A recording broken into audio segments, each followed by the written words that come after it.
এই মহিষটাকে দেখে কিছু মানুষের শিক্ষা নেওয়ার প্রয়োজন আছে বলে ভিডিওটা শেয়ার করলাম।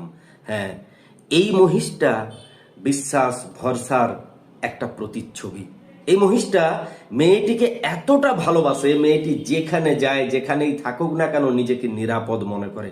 জাস্ট একটা ডাক দিলে মহিষটা সিংহের মতো ছুটে আসে মেয়েটির কাছে, মেয়েটির কোলে মাথা রেখে ঘুমিয়ে পড়ে। মেয়েটি নিশ্চিন্তে যেখানে সেখানে ঘুরে। এতটা ভালোবাসে, মেয়েটি যখন কর্মসূত্রে একবার বাইরে চলে যায়, এই মহিষটি খাওয়া দাওয়া টোটাল বন্ধ, কাউকে কাছে আসতে দেয় না, কাছে ঘেঁষতে দেয় না। মেয়েটি সেই কাজ ছেড়ে দিয়ে মহিষটির কাছে ফিরতে বাধ্য হয়ে যায়। তারপরে যখন মহিষটিকে ডাক দেয়, মহিষটা পাগলের মতো ছুটে মেয়েটির কাছে আসে।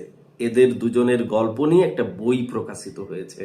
সত্যি এই কিছু মানুষের শিক্ষা নেওয়া প্রয়োজন এই মহিষটির কাছ থেকে।